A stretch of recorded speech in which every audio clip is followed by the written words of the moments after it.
Basically इस video में हम कवर करने वाले हैं about the queue implementation using array. हमने पहले स्टैक इम्प्लीमेंटेशन ऑफ एरे भी कवर किया था एंड इस पर्टिकुलर वीडियो में हम स्टार्ट करेंगे हमारा क्यू इम्प्लीमेंटेशन। एंड अगर आपने लास्ट वीडियो नहीं देखी about the introduction of queue, then जो थोड़ी सी क्यू की इम्प्लीमेंटेशन थी using the queue header file, तो आई सजेस्ट आप पहले वो वीडियो जाकर देखें एंड आफ्टरवर्ड्स हम देखेंगे about the this particular video. Okay, so start करते हैं। To implement queue using array, सबसे पहले हमको उसकी एक क्लास बनानी पड़ेगी। Class we will name it as queue and also एक सेमीकोलन यहाँ पे।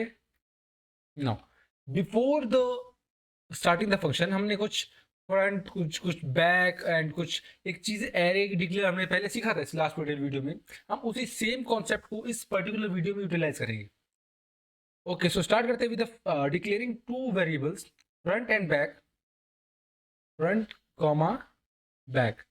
ऑल्सो एक एरे भी डिक्लेयर कर लेते हैं हम ऑफ साइज n, एंड जो n है इसको हम पहले प्री डिफाइन कर देंगे with a define keyword def define, and the value should be suppose 10 कर लेते हैं। Okay, just for sake of understanding. And by default these are private data members and in the public section हम पहले इस Q class के लिए constructor बना लेते हैं which will assign the values to this front and the back variable.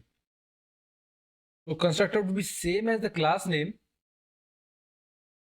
And okay, जो front की वैल्यू है वो इनिशियलाइज कर देंगे -1 से, एंड जो बैक की वैल्यू है उसको भी हम इनिशियलाइज कर देंगे -1 से। That's it. नाउ स्टार्ट करते हैं the function, the first function that is the push operation, that is the enqueue operation.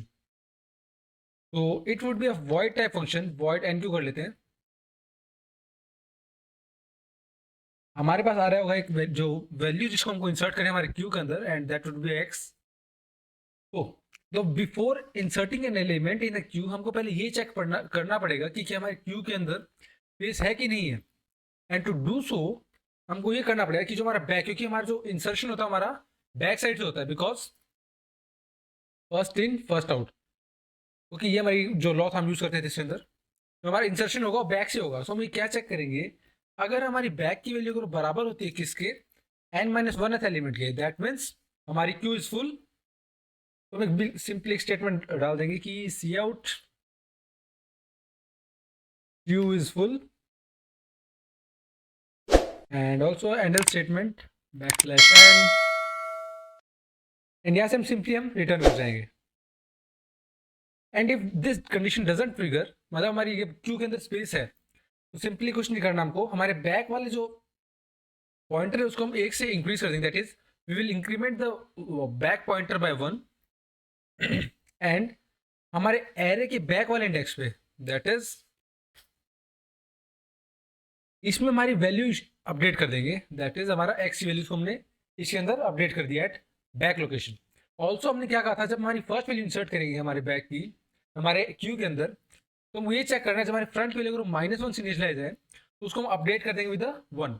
तो अगर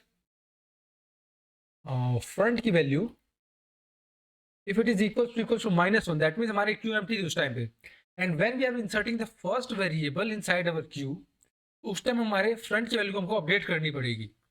तो सिंपली फ्रंट प्लस प्लस, और सिर्फ एक ही बार होगा क्योंकि जब हमारी फ्रंट की वैल्यू -1 होगी, only when our queue is empty.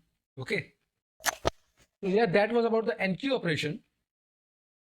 Start move करते हैं हमारे second operation, that is dequeue, void dq, dequee। okay, now to pop an element, or we can say to remove an element from a queue, first of all the base condition is क्या तो हमारी queue के अंदर कुछ element होने चाहिए, only then we can remove an element from our queue। and to check that तो हम ये करेंगे कि if अगर हमारा front value अगर वो equals to है -1, that means हमारी queue is empty। या फिर हमने एक कंडीशन चेक की थी जब हम हमारे एलिमेंट्स को पॉप करते करते, तो हमारा फ्रंट वैल्यू जो फ्रंट वेरिएबल है, if it is greater than the back variable, तो एट दैट पॉइंट हमें बोल सकते हैं कि हमारी क्यू है एम्प्टी है। C out queue is empty So we cannot pop any element from the queue. And that's it. \n semicolon. And afterwards यहाँ से हम कर देंगे return. And suppose if this condition doesn't triggers, that means हमारे queue के अंदर कुछ elements हैं. तो simply हमको कुछ नहीं करना है. हमारे front में जो variable है उसको हम we will increment that pointer. That's it.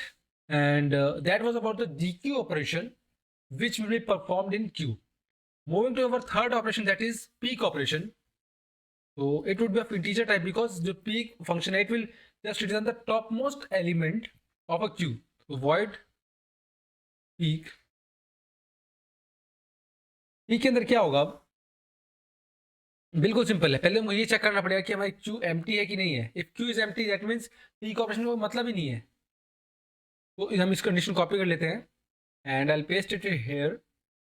कि अगर हमारी कंडीशन ट्रू होती है सो हम सिंपली यहाँ से रिटर्न कर देंगे -1.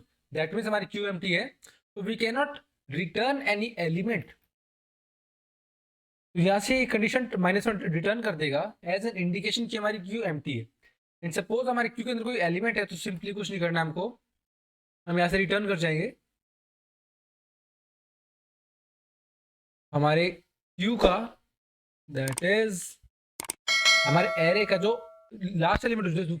पीक ऑप्शन क्या होता है कि जो फ्रंट वेरिएबल जिस एड्रेस लोकेशन को पॉइंट करता है उसकी वैल्यू रिटर्न करनी है हमको सिंपली. तो हमने रिटर्न कर दिया एरे ऑफ फ्रंट इंडेक्स की value. Okay. And the last function जो हमने कवर ऑपरेशन को कवर करना that is of Boolean type and that is empty function. Empty function ये बताता है कि क्या हमारे क्यू के अंदर एलिमेंट है कि नहीं है. अगेन हमको ये कंडीशन वापस चेक करनी पड़ेगी. So I will just paste it again. And अगर हमारी क्यू खाली है that means this function should return true. तो सिंपली यहाँ से रिटर्न कर देगा ट्रू और एल्स यहाँ से रिटर्न कर देगा false. So guys that's it about the queue implementation using class. अब हम इसको कॉल करते हैं and we will test our code. Okay. सबसे पहले हम इसे एक ऑब्जेक्ट बनाते हैं class queue and I name it as queue. तो सबसे पहले हम इसके अंदर कुछ एलिमेंट इंसर्ट कर देते हैं. क्यू डॉट सबसे पहले हम करेंगे push, that is enqueue operation. Suppose मैंने कर दिया 10.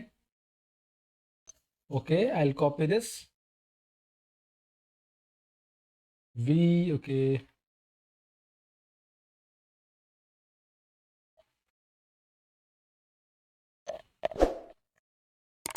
ओके 3 4. ओके मैंने 4 एलिमेंट इंसर्ट कर दिए इसके अंदर. 10 then 20 then 30 and then 40. Suppose मैंने 4 एलिमेंट क्यू के अंदर इंसर्ट कर दिए. Now to check the first element of the queue, उसके लिए हम कॉल करेंगे हमारे पीक फंक्शन को. तो C out queue dot peek and also an endl statement. तो जब हम फर्स्ट टाइम पीक करेंगे तो it should return this, that is हमारा 10 नाम का जो वेरिएबल है. It should return 10. तो कोड को रन करते हैं. It's video 105. Okay. And here is the output. हमारा पीक ऑप्शन कॉल होगा दैट मीन्स जो हमारा टॉप वेरिएबल है, जो हमारे एलिमेंट है, जो हमारे क्यू के अंदर प्रेजेंट है, that should be printed. Also मैं इसको कोड थोड़ा और ऑपरेशन परफॉर्म कर देते क्यू के अंदर. एंड आफ्टरवर्ड्स मैं अगर कुछ एलिमेंट पॉप करता हूँ so that is Q dot D Q operation call करता हूँ मैं सेमीकोलन.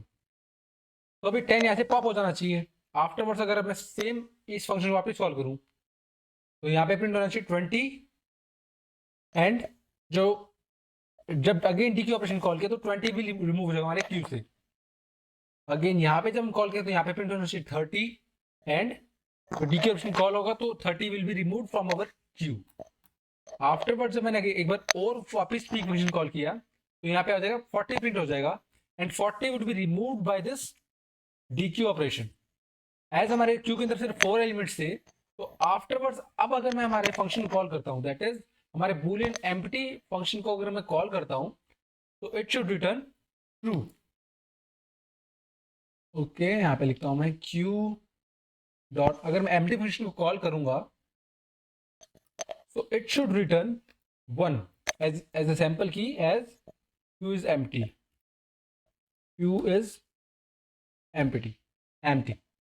All right, इसको वापस क्लोज करते हैं, अगेंस्ट आउटपुट चेक करते हैं. ऑल राइट, अब कोड रन होता है हमारा, आउटपुट चेक करेंगे साथ में इसके. ओके, तो as you can see 10, 20, 30 and 40 बिल्कुल सही आ रहा है ये. एंड जब हमारी क्यू एम्प्टी हो चुकी है तो ये 1 रिटर्न कर रहा है एज एन इंडिकेशन कि हमारी क्यू एम्प्टी हो चुकी है. तो that was all about this particular video and the queue implementation. मिलते हैं नेक्स्ट वीडियो में.